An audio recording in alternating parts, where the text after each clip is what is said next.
Hello friends, कैसे हो आप सब।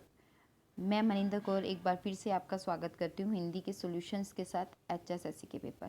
फ्रेंड्स, यहाँ जो पेपर लेके आ रही हूँ मैं वो HSSC के हो रहे हैं, वो पेपर हैं। बट मेरा मोटिव ये नहीं है कि बस ठीक है मैंने क्वेश्चन पेपर करवा दिया और इट्स ओके।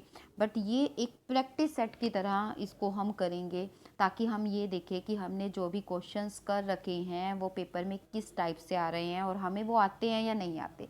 मोटिव सिर्फ इतना है। तो फ्रेंड्स, देखते हैं आपको और हमें कितना हमने पीछे वाले उसमें किया हुआ है और हमें कहाँ तक आता है। तो चलिए फ्रेंड्स, इस सॉल्यूशन के साथ शुरू करते हैं हमारा HSSC का पिछला पेपर। अभी पेपर जो कल हुआ है उसके क्वेश्चंस देख लेते हैं हम।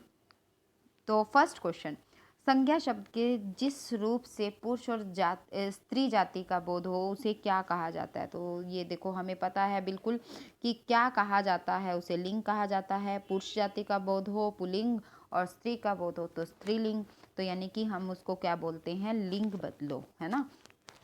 तो उसको हम कहते हैं लिंग। ठीक है, तो ये हमारे पास 83 नंबर क्वेश्चन था। सामने ही हमारे पास 87 क्वेश्चन भी हम देख लेते हैं। देखिए, वाक्य में प्रयुक्त पदों के व्याकरण के नियमों के अनुसार परिचय देना। देखो, व्याकरण के नियमों के अनुसार परिचय देना डैश कहलाता है। भाववाचक पद, परिचय, सार्थक पद या इनमें से कोई नहीं।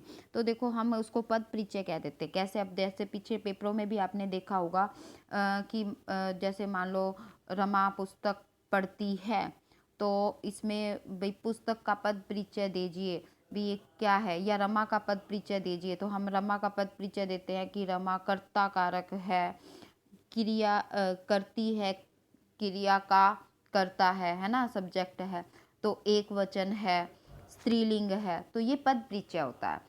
तो व्याकरण में प्रयुक्त पदों का व्याकरण के नियमों के अनुसार परिचय देना क्या कहलाता है, पद परिचय कहलाता है। ठीक है, 87 का आंसर क्या आ जाएगा, बी आंसर आ जाएगा। नेक्स्ट क्वेश्चन देखिए। नेक्स्ट क्वेश्चन क्या कहता है, जिन दो वर्णों में जो संधि होती है। देखो, जो संधि होती है, दो वर्णों में जो संधि होती है, उनमें से पहला वर्ण व्यंजन हो, दूसरा चाहे स्वर हो या व्यंजन हो, तो उनकी संधि को डैश संधि कहा जाता है। तो बिल्कुल ठीक है, यहाँ पे व्यंजन संधि कहा जाता है। देखो, व्यंजन के बाद व्यंजन आए, ठीक है, व्यंजन के बाद व्यंजन आ सकता है और व्यंजन के बाद स्वर भी आ सकता है। ठीक है, तो इसका मतलब व्यंजन के बाद स्वर या व्यंजन कोई भी आ जाता है तो वो कौन सी संधि होती है, वो व्यंजन संधि होती है। ठीक है, तो बिल्कुल सही सोच रहे हैं आप। 84 का ए आंसर आ जाएगा हमारे पास। 88 देखते हैं, कर्ता की पहचान डैश विभक्ति से होती है। अब कर्ता, कर्ता क्या होता है, सब्जेक्ट। तो हम सबसे पहले करते हैं कर्ता ने, तो किस विभक्ति से हुआ है, ने प्रसर्ग का प्रयोग हुआ है। ठीक है, अब विभक्ति को हम प्रसर्ग भी बोलते हैं। ठीक है, तो यहाँ पे कौन सा है, कर्ता की पहचान किससे होती है, ने विभक्ति से होती है या ने प्रसर्ग से होती है। कर्ता ने कर्म को करण से, संप्रदान के लिए अपादान से, संबंध काके की अधिकरण में पर। ठीक है, संबोधन का हे अरे मतलब आ जाता है उसमें। ठीक है, तो नेक्स्ट क्वेश्चन देखिए, पत्र विचारों के डैश का सशक्त माध्यम है। देखो, पत्र विचारों के डैश का सशक्त माध्यम है। तो यहाँ पे भी जो मेरे हिसाब से होना चाहिए वो आदान प्रदान होना चाहिए। पत्र विचारों के आदान प्रदान का, देखो पत्र से हम क्या करते हैं, विचारों के आदान प्रदान होता है ना। तो मेरे हिसाब से जो इसका आंसर आना चाहिए 85 का सी आना चाहिए। पत्र विचारों के आदान प्रदान का सशक्त माध्यम है। उसी तरह से अब 89 क्वेश्चन देख लेते हैं।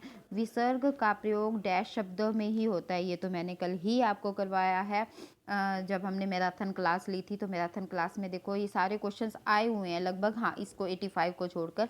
देखो, विसर्ग का प्रयोग और विसर्ग का प्रयोग, विसर्ग क्या होते हैं, जो द्विबिंदी होते हैं, इसको किस तरह यूज़ करते हैं, ह की तरह यूज़ करते हैं, है ना। ह की आवाज़ मतलब ह के उच्चारण में इसको यूज़ किया जाता है। तो विसर्ग का प्रयोग होता कहाँ, हमेशा तत्सम शब्दों में ही होता है। ठीक है, तो विसर्ग का प्रयोग कहाँ होता है, तत्सम शब्दों में प्रयोग किया जाता है। तो नेक्स्ट देखते हैं हम। यस, हिंदी और संस्कृत भाषा की लिपि कौन सी होती है। देखो, हिंदी की लिपि हमें पता है देवनागरी है, तो संस्कृत की भी इसका मतलब देवनागरी होगी। ठीक है, तो पंजाबी की लिपि जो है वो गुरुमुखी होती है। ठीक है, तो हिंदी और संस्कृति की लिपि कौन सी है? देवनागरी है। जिन वाक्यों में केवल एक ही उद्देश्य और एक ही विधेय हो जाता है, देखो हमने बहुत बार कर चुके हैं ये वाला हमें, कि जिन वाक्यों में एक उद्देश्य और एक ही विधेय होता है उसको क्या कहा जाता है? उसे हम कहते हैं सरल वाक्य।